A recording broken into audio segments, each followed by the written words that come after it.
Y a-t-il un autopatrouille disponible dans l'Est au parc Victoria pour un individu inconscient au sol? S'il y en a un, je suis pas loin, là, je peux m'approcher en attendant le char double. Demande bien ce que je vais trouver là. C'est grand, le parc Victoria, je vais chercher longtemps. Pour l'individu, avez-vous plus de détails? Un coup qui est en train de faire une crise de cœur. Ça me stresse cette affaire-là. J'aimerais bien mieux d'avoir eu plus d'informations. Le backup, il va arriver quand? Contrôle, recevez-vous?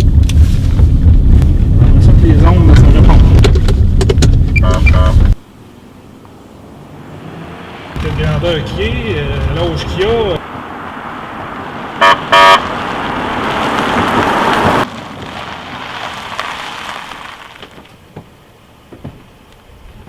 Monsieur! Monsieur! Enfin, il est là, je l'ai! Contrôle, je l'ai trouvé! Voyons, les ondes, ça passe pas. Monsieur!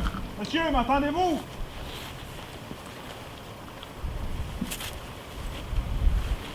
Monsieur! Contrôle, m'entendez-vous? J'ai besoin d'une ambulance, ça presse. Allez, je vais-tu réussir? Je vais prendre mon téléphone. Ah, puis la batterie est à terre. Ça va bien, ça va bien, ça va bien. Monsieur! Qu'est-ce que je vais faire? Y a-t-il un autopatrouille disponible dans l'Est au parc Victoria pour un individu inconscient au sol? S'il y en a un, je suis pas loin, là, je peux m'approcher en attendant le char double. Parfait, on vous assigne à l'appel. En arrivant, je vais le caler, je vais vérifier ses signes plutôt. Vérifier s'il m'entend, s'il est conscient. Pour l'individu, avez-vous plus de détails? Un homme dans la vingtaine avec un manteau noir et des jeans bleus. Je vais pouvoir appeler l'ambulance en arrivant. Ça va se faire rapidement. Toute mon intervention va bien aller.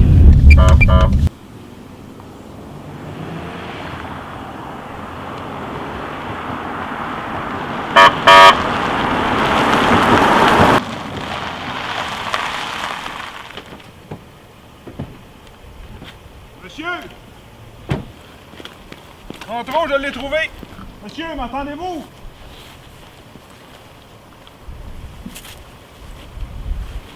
Monsieur! Contrôle, envoyez-moi une ambulance au parc Victoria près de la piscine, s'il vous plaît, des toilettes. Monsieur! L'ambulance est en route et un véhicule double est en votre direction.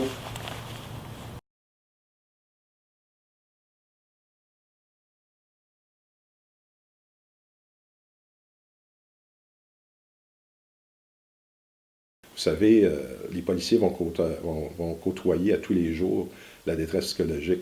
Ils vont côtoyer pratiquement, peut-être pas tous les jours, mais très très souvent, la mort. Une nuit, on a eu à répondre à un appel au niveau familial, où il y a eu de la violence familiale, violence particulièrement faite sur un enfant, un jeune enfant en bas âge. L'intervention a été particulièrement agressive au niveau du père, violente. J'ai reçu un appel environ à 5 h du matin du sergent. Il dit bon, Michel, il faut que tu rentres. Il dit qu'est-ce qu'il y a? Il dit il y a un triple meurtre et une tentative de meurtre. Veut pas, ça fait un cumul d'événements à un moment donné qui peuvent peut-être devenir lourds à longue échéance. Un coup de massue que j'ai reçu parce que la petite fille ressemblait énormément à ma fille, qui avait le même âge. Des grands cheveux bruns, puis ça, puis tu peux pas faire autrement que d'avoir la scène, puis tu te dis, regarde, on dirait que c'est ma fille. Puis même si on mesure 6 pieds 2, on paye 190 livres, moi, ça m'affectait énormément. Suite à notre intervention policière, le papa est décédé. Vous devenez en quelque sorte le suspect dans votre propre intervention. Et ça vous mène une pression énorme. Et l'autre chose, c'est toute la pression aussi qu'il va y avoir au niveau médiatique, au niveau social, parce qu'il va y avoir beaucoup de jugements. Ce qui n'était pas facile, c'est... j'étais jeune. À un moment donné, j'ai dû consulter suite à cet événement-là. Je pensais jamais avoir à passer par là. Jamais. Jamais. Moi, je me voyais solide, un rock, puis m'est arrivé ça, quand j'ai passé là, j'avais à peu près 12-15 ans de police. Puis dans ma tête à moi, j'avais passé par des affaires bien plus dures que ça, que le stress de dossier. Là. Dans le fond, c'est un stress d'avoir des dossiers et de vivre une charge stressante. Moi, dans mon cas, à moi, ça a été une accumulation. Parce que oui, j'ai fait peut-être deux phases dans ma carrière. Là. Une que j'ai pas eu à arrêter, mais que je suis allée chercher de l'aide. Nous autres, c'était offert à Montréal. On a le service, on l'appelle le PAP, c'est un service d'aide pour les policiers. Et suite à une accumulation, je revenais chez moi, je pleurais. Le premier réflexe que j'ai fait quand je suis arrivé chez nous, j'étais allé voir ma fille qui dormait. Puis ça lui donnait un bec, puis ça. Puis j'étais content de l'avoir. Puis je voyais ma fille, mais je voyais la petite aussi. J'avais de l'hypervigilance. J'avais pas faim, je mangeais pas beaucoup. J'avais de la difficulté à dormir. Je me reconnaissais pas. C'était pas le Michel Italien que je connaissais. T'sais. Je me regardais dans le miroir, puis moi, j'étais motivé toujours sur la job, puis tout ça. T'sais, puis là, j'arrivais à la job, ça me tentait moins. Là, j'avais comme l'impression que vois-tu nous revivre un autre comme ça. Vas-tu être capable? Je faisais des cauchemars, je revivais constamment mon événement. J'étais vraiment... je me retrouvais pas dans mon groupe de policiers, mais aussi dans les appels. Même des fois, je voyais cet événement-là, mais qu'elle finissait pas de la bonne façon. C'est qu'on n'arrivait pas à sauver l'enfant. C'est quoi que j'ai pas fait, que j'aurais dû faire, puis là, ça tourne, hein, ça tourne. J'ai encore mon pad, là, je m'en vais, je vais écrire, il faut que je fasse ça, il faut que je fasse ça, il faut que je fasse ça. Dans le fond, il y avait de l'accumulation.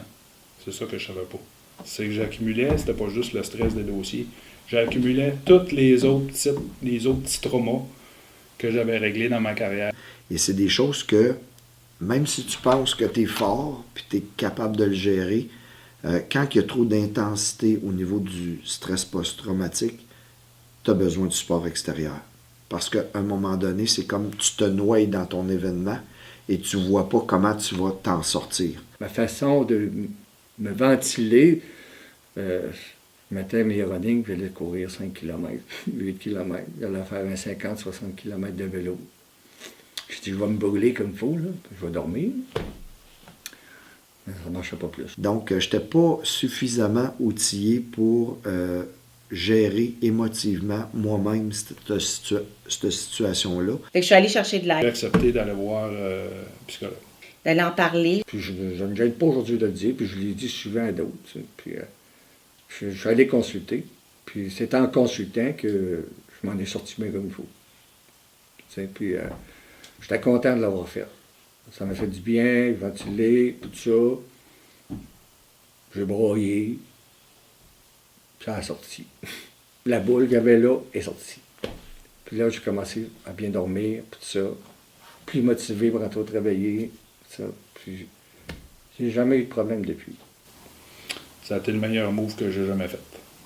Même si je pensais que c'était pas pour moi. Là.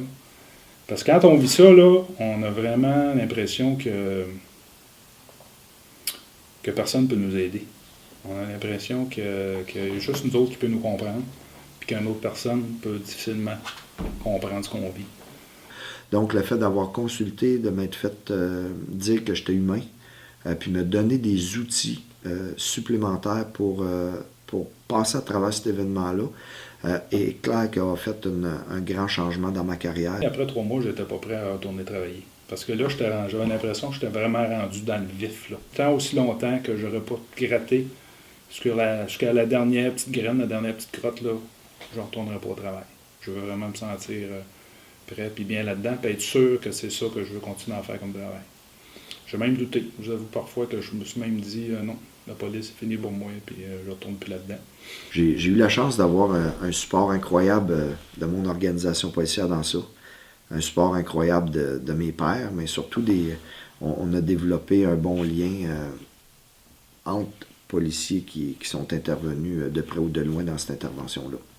J'ai appris vraiment à mettre mes tripes sur la table avec des collègues de travail. Et puis ça, je vous dirais que ça permettait, puis c'est là que j'ai vu toute l'efficacité de ça, de partager si effectivement on avait eu peur, qu'est-ce qu'on avait vécu ensemble. Donc, on partageait vraiment l'état d'âme un peu par rapport aux situations. Et ça faisait en sorte que on pouvait passer à autre chose et puis on était beaucoup plus fort lorsqu'on sortait de ça sur la prochaine intervention. Donc, ça m'a permis de réaliser que c'était extrêmement important d'être capable de faire ça avec les collègues. Finalement, c'est un de mes anciens collègues, mon partner du temps, quand j'étais sa patrouille, qui m'a appelé. Je parlais avec lui au téléphone longuement, puis il m'a dit pourquoi tu t'en viens pas avec moi? Pourquoi tu t'en viens pas avec moi? Là? Regarde, on va faire ça ensemble, on va faire notre petit train-train ensemble, puis on va prendre ça à ta vitesse, puis on s'arrangera avec les boss, tout ça, t'arranger pour te donner un cadre mollo, puis sécuritaire, puis tu vas pouvoir te réintégrer tranquillement pas vite. C'est ça. C'est ça qui a fait que je suis retourné. L'entourage est extrêmement important aussi. L'entourage personnel. Souvent, on pense que c'est juste nous autres comme policiers qu'on vit cet événement-là, mais ça touche aussi de près les membres de notre famille. Mais ma femme était très compréhensive là-dessus. Ma femme m'a aidé énormément là-dessus. Par contre, avec les expériences que j'ai vécues, bien, on peut aider puis outiller les policiers pour mieux les diriger avec les services d'aide qu'ils ont besoin au moment où ils en ont besoin. On a une formation quoi faire quand on arrive sur les lieux, sur la scène, faire l'enquête, tout le kit. Puis l'après, on n'a pas de formation. Puis des outils, mais le programme d'aide aux employés, ça fait longtemps qu'il existe. Dans différents corps de police, je pense qu'ils en ont tous des programmes d'aide aux employés. Puis bien souvent, les policiers ils sont réticents à se servir de ça, vont passer pour un faible, une moumoune. Qu'est-ce qu'il fait là? Ouais, un psychologue, c'est parce que pour ça. Ben, ça devrait pas. Ils ne devraient pas penser comme ça. Parce que moi, je considère que quelqu'un qui est capable d'en parler et qui vient de me voir ou qui a le voir n'importe qui dans l'organisation, ben, je pense que ça prend un courage extrême pour être capable de faire ça. Et puis, on ne jugera pas la personne, on va la trouver courageuse de faire cette démarche. Mais par contre, quand cette personne-là est rendue à frapper à la porte pour dire que ça ne va vraiment pas, c'est sûr qu'il faut prendre ça très, très au sérieux et mettre tout en œuvre pour aider cette personne-là. C'est pas la personne, mais vas-y, va chercher ton aide. Puis souvent, les gens ont besoin aussi qu'on les prenne par la main. Donc, autant pour nos collègues, de ne pas hésiter à si on voit qu'ils vont moins bien, ben, de leur dire, regarde, il y a de l'aide qui t'est offerte. Mon collègue en question, il a décidé d'aviser l'équipe au complet que pour lui, c'était rendu dur et que c'était difficile. Donc, à partir de là, j'ai pris mon collègue et j'ai été directement au service d'aide, du programme d'aide des policiers de Montréal.